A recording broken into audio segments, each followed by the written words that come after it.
हे student, welcome once again. बच्चों, इस वाली वीडियो में हम लोग एक्सरसाइज 1 सी का जो 10th नंबर का क्वेश्चन है इसे सॉल्व करना सीखेंगे। और ये भी हमारा 8 और 9 की तरह ही सिमिलर है। तो अगर आपने प्रीवियस वीडियो नहीं देखा तो नीचे डिस्क्रिप्शन बॉक्स में आपको प्रीवियस वीडियोस का लिंक मिल जाएगा, वहाँ से जाकर के आप जरूर देख लेना। यहाँ पर देखो बोला क्या जा रहा है कि find 2 rational and 2 irrational numbers between 0.5 and 0.55।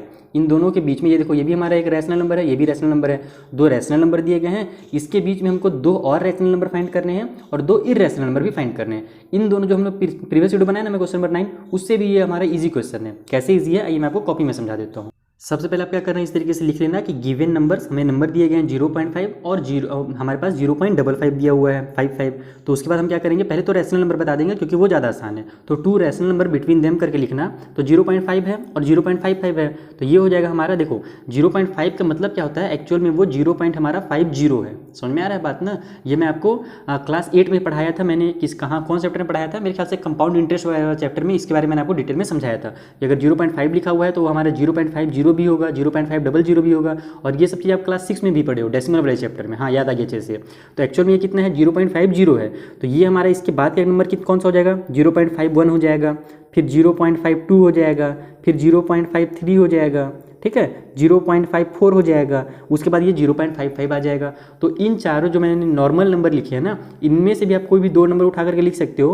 और ज़्यादा डीपली जब आप एक्सरसाइज 1E में पहुंचोगे ना, तब आपको पता चलेगा कि इनके बीच में भी कई सारे नंबर हैं। इसीलिए बोला जाता है कि दो रैशनल या इरैशनल नंबर के बीच में infinite number of rational and irrational होते हैं, यानी कि बहुत सारे नंबर होते हैं। अभी तो मैंने आपको ये नॉर्मल नंबर बता दिए, ये चार जो है इन दोनों के बीच में है, और ये चारों हमारे क्या है, रैशनल नंबर्स हैं। आप इनमें से कोई सा भी दो नंबर उठा करके लिख सकते हो यहाँ पर आंसर में अपने फेयर कॉपी में, ठीक है। मैंने चारों इसलिए बता दिया ताकि आपको समझ में आ जाए।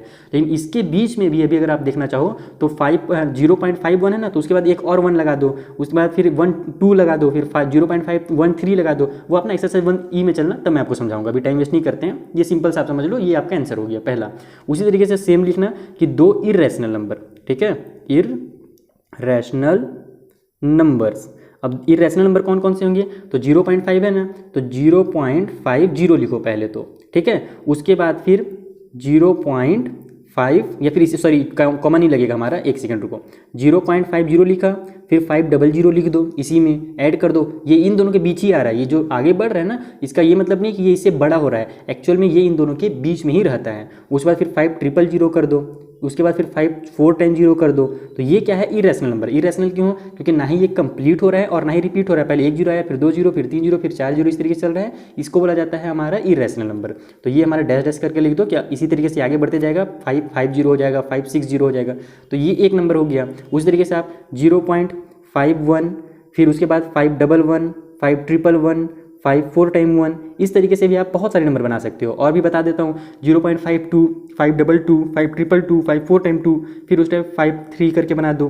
तो आपके मन से जो भी नंबर है, जरूरी नहीं कि जो बुक में दिया हो वही आप आंसर लिखो, बिकॉज बुक में तो केवल 2 ही उठा के लिखा हुआ है। और जबकि हम जानते हैं क्या है, यहाँ पर तो इन्फिनाइट नंबर होते हैं, यानी कि इतने सारे नंबर होते हैं जिसको हम काउंट भी नहीं कर सकते। तो जरूरी नहीं कि जो बुक में दिया है वो लिखो, या जो मैं लिखूँ वो लिखो, या जो स्कूल के टीचर करवाए वही लिखो। रटना बिल्कुल नहीं है, अपने से समझ करके बनाना है। तो यहाँ पर कुछ नंबर्स मैंने बता ही दिए हैं आपको और अच्छे से अगर दूसरे कुछ नंबर्स लिखने हैं तो आप लिख सकते हो, कोई दिक्कत नहीं है। रैशनल में यही लिखना, ये आपका कॉन्सेप्ट क्लियर करेगा ये नंबर। बाकी इरैशनल में आप अपने मन से इन दोनों के बीच का ही ध्यान रखना कि 0.5 और 0.55 के बीच में ही आना चाहिए, ठीक है।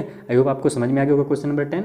मिलेंगे नेक्स्ट वीडियो में, जहाँ पर जो हमारा अगला क्वेश्चन है, क्वेश्चन नंबर 11, उसे मैं आपको सिंपल मेथड में समझा दूंगा। Thank you for watching.